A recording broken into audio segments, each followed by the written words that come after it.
since I realized that there's like no football games on Sunday for college football, I just realized, wait a second, I could just record Sunday morning or Sunday evening instead of waiting for Monday at like midnight or Tuesday to actually record these. Which I was like, yes sir. Not so anyways, it's been weird, especially as a Florida fan, over the past 48 to 72 hours. Actually, 96, if we're going to go back at it. Because 4 days ago, it was reported that no matter what were to happen for Florida's homecoming game, Billy Napier was going to have his final game at Florida. But we're going to get more into that as it goes. So, I hear that, I'm like, dang, because if I ever did play college football, of course, I would want it to be at the University of Florida with Billy Napier there. Whether people will say he was a good coach or a bad coach, I personally don't care. That's my dream school, so of course I would like to pay for it. But moving on. So I hear that like Thursday? I think it was Wednesday. So Friday night comes, I go over to see my old school play. They got the dub. They're going to make the playoffs. That's besides the point. So when I come home, I had recorded the Miami-Louisville game. Because why not? I see a masterclass sell out of Carson Beck. Now, last year whenever Georgia was playing Georgia Tech, Carson Beck was playing so terrible that I had like that one meme of the guy with the glasses off like this, and it showed Carson Beck. And then he put it on and it showed Carl Gallagher. And then he started to go stupid in the second half and overtime. So I looked like a fool. But this game really showed that Carl Gallagher was still in Carson Beck's body. He had 271 yards, which is still more than Miller Moss from Louisville. But only difference is Miller, he had 2 touchdowns. Carson Beck didn't have a touchdown, and he threw 4 picks. And you say, oh, he might have ran it in for a touchdown. He had 5 carries, 8 yards. Absolute terrible. Miami loses the game 24-21. Then the other game my mom was watching was Nebraska and Minnesota. She was upset to see Nebraska lose to Minnesota. Minnesota getting the huge upset victory, 24-6. Dylan Raiola, 177 yards, 17 for 25 completions with attempts. Moving on to Saturday, we have at noon Julian saying nearly 400 yards. I'm going to say 400 because 393. We're going to say 400. 400 yards, 36 for 42 completions with attempts, 4 touchdowns. He's going to be scary. Wisconsin couldn't score a single point. Ohio State 7-0. That's crazy. Besides the point, Indiana is going to move up to second in the nation because they beat Michigan State and Miami lost. It was a 38-13 victory for the Hoosiers. Michigan State now falls to 3-4. You hate to see it, but it's all right. Texas A&M narrowly escapes their cross-conference rivals in Arkansas. Arkansas really had this in the bag. The final score was 45-42. Texas A&M needs to be on the fraud watch because almost losing to Arkansas, the Razorbacks. I like Arkansas a lot, even though I'm not affiliated with them whatsoever. That's just a team like you would like to see them get a win or two. So they fall to 2-5. Texas A&M will probably go with the third, being 7-0. Speaking of losses, I said last week that Ole Miss might lose, especially narrowly beating out Washington, I think it was. I don't remember. Ole Miss loses to Georgia 43-35. Gunnar Stockton, 289 yards, 4 tutties. Ole Miss receiver, though, 3 receptions, 96 yards. Pretty nice. I didn't mean to click that. Next game. Number 6 Alabama beats number 11 Tennessee. I kind of saw this coming.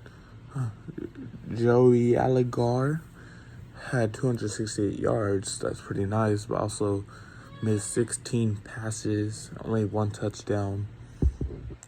It'll be all right. They'll bounce back. I think this might kick them out of the playoffs, though. Now, they could do whatever they want for the rest of the season, so that's fine by everybody else. But, I mean, you lost to Bama. Vanderbilt might be there. Georgia might be there. Ole Miss might be there in the conference championship. And Tennessee now has 2 SEC losses. So I think they're not going to be able to get there. I knew that last week Texas Tech, I think they got a close victory against a bad team in the Big 12. So I already knew they were on fraud watch, and that I knew would be key. They lost to Arizona State. Now, Arizona State, they've had some high highs and some low lows. They were ranked and lost and beat a ranked team. Then when they were ranked, they lost to an unranked team. And now they just beat a ranked team again. Now they're 5-2 and 3-1 in the Big 12. But I think they're gonna have to get one more win to try to be ranked again. That's just me, though. Moving on.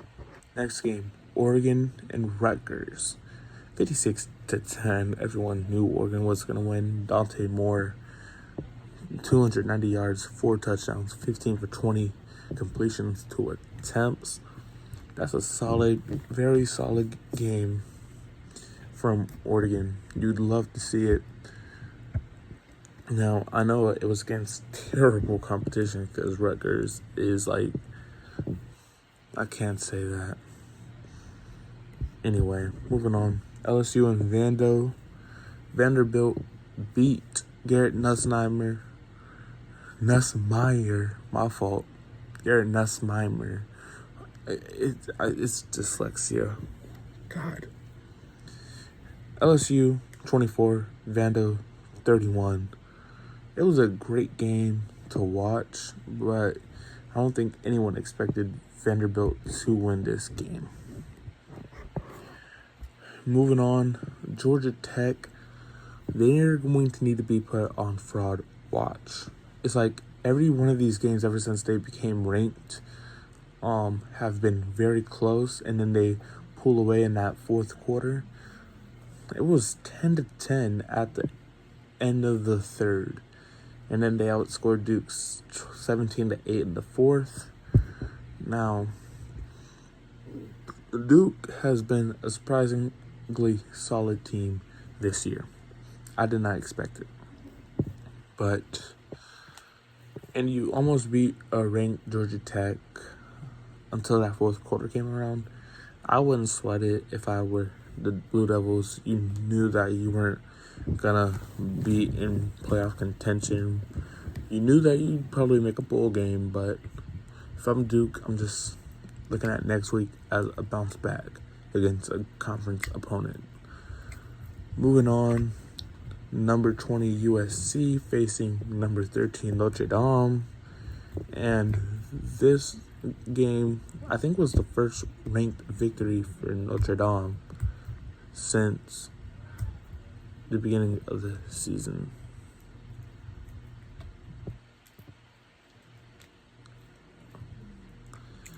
I hear my parents and my siblings talking about me, so I don't know what's up.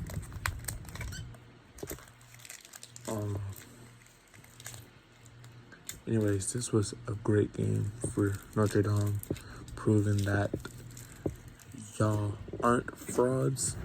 I still don't think they should make the playoffs, but that's just my opinion. Independent loss to a ranked team,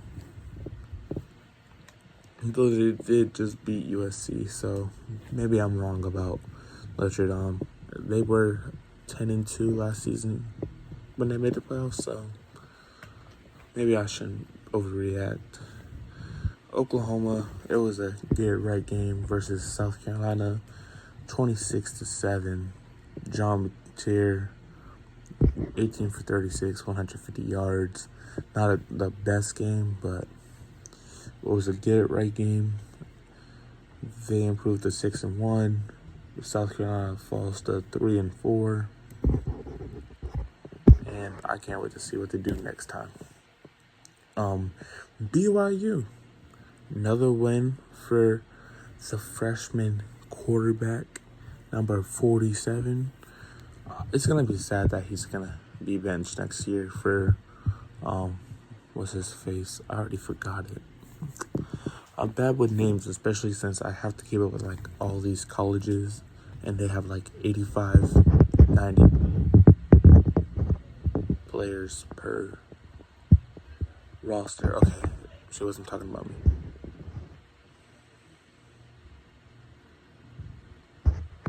The Utes lose their second game of the year,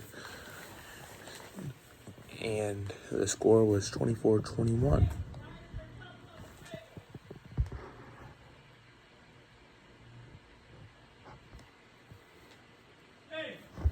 Jeez. Missouri nearly escapes Auburn in overtime, 6-0. Overtime score 23-17 overall in the game.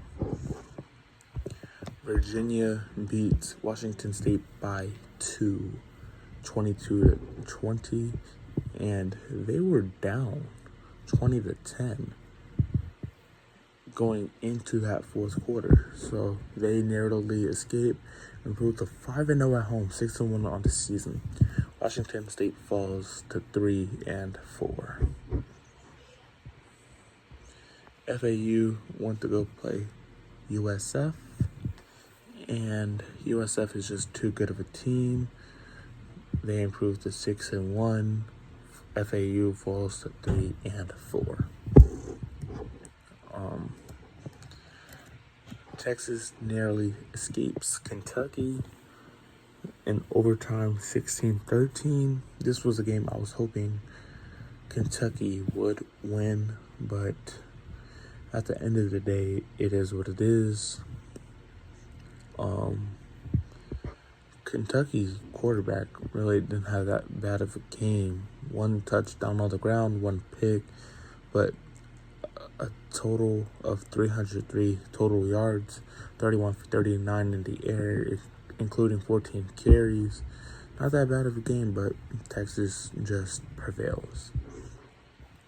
Cincinnati beat up Oklahoma State pretty bad, 49-17. Nothing really to see from that game.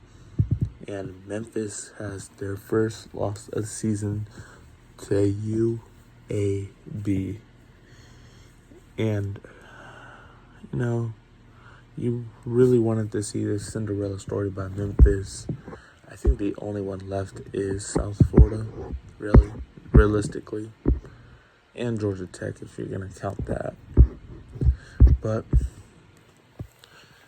Florida, we beat Mississippi State narrowly. I don't know why they decided that they were going to pass in field goal range.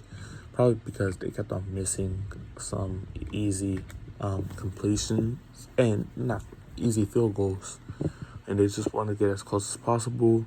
The big man catches it and wins the game for the Gators.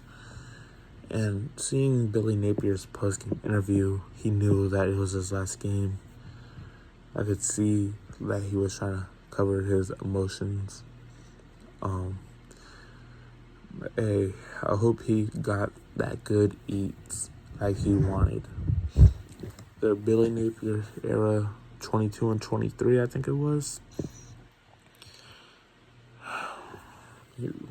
He's gonna be missed by me. I just can't wait to see who our next head coach is gonna be. I hope Billy succeeds wherever he goes, whether that's gonna be in the SEC, a head coach, a coordinator, whether he's gonna go try to be an assistant for a NFL team or high school. Who knows? Kind of looks like Coach Bo a little bit now that I think of it. But yeah, that's going to end it for episode 8 of the college football recap. If you liked it, consider subscribing, liking the video. I can't force you to do that. And stay tuned for episode 7 of the NFL recaps. Also, actually, I'll explain it in the next video. I'll catch y'all boys. Peace.